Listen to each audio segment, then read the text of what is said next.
Why don't you come home? Megan proposed to her sister. At least until you feel better. Jessica scoffed. Surely you jest. Megan gave her a blank stare. Mom wouldn't have it. I won't have it. Fine. Megan huffed. Then you'll get no peace. She stormed out of the room and bumped into Ricard, who was on his way in.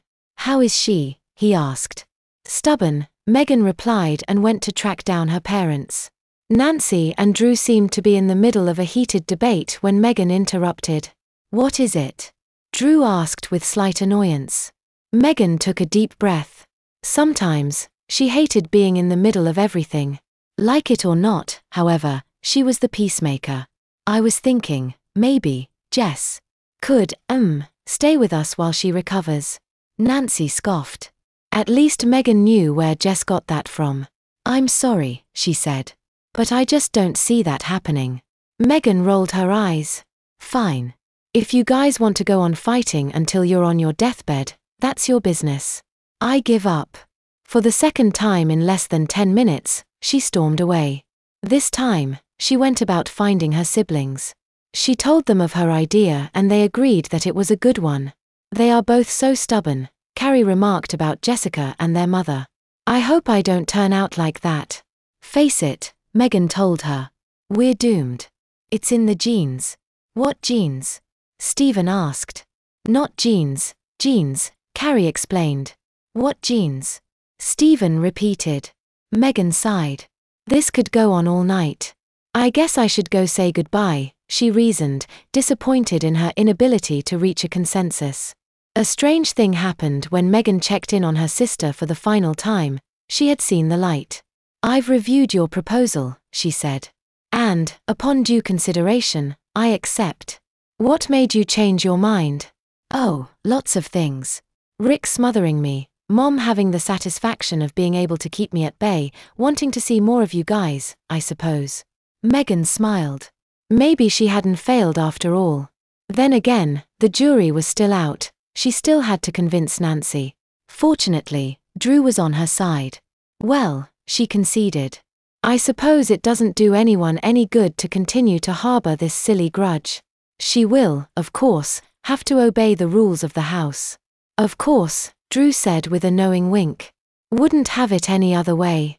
Megan grinned triumphantly. Ricard was outraged at first, but eventually conceded he was ill-prepared to take care of Jessica and they could both use the break. Thus, secure in the knowledge that the family would soon be reunited, Megan and her siblings and her parents all headed home. There were adjustments to be made and not all were seamless. The room that had once been Jessica's had been used as a repository for random junk for the past few years and had to be made inhabitable once more. There were moments of unspeakable tension between Jess and Nancy that seemed likely to trigger an explosion that never came. Instead of rekindling a fond nostalgia, Megan found herself dwelling in newfound awkwardness. So wait a minute, Sabrina said to her while they went shopping one sticky afternoon. I thought you were glad your sister was back. Sort of, Megan replied. Jessica still had that arrogance, that condescending attitude that made her cringe. Would she turn out like that in a few years? She hoped not. Maybe she can help you get a job, Sabrina suggested. I have a job. Bledsoe's. Phut. I meant like a real job type job. You keep saying she knows all kinds of rich people. All kinds of pretentious people, Megan corrected. They just think they're rich. Besides, I have enough chaos in my life. Chaos? Like what? Come on, Meg. Megan felt her cheeks flush with anger.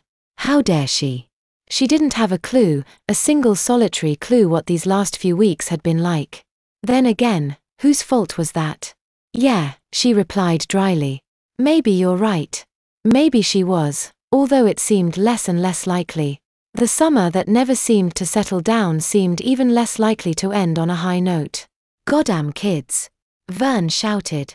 A display had been knocked over once again. Megan sighed and went to clean it up. Between work and home, she had little solace lately. She kept telling herself it was for the best and in a few more days Jessica would be out on her own again, but it did little to cheer her up. Jessica and Nancy were actually getting along now. The only person to have a problem with Megan's arrangement was Megan herself. "I'm such an idiot," she muttered to herself. The annoyances were minor, but they were there. For instances, Jessica would constantly suggest things she could be doing with her clothes or her hair. She would make thinly-veiled remarks in passing about Megan being sheltered or about Carrie being given room to grow.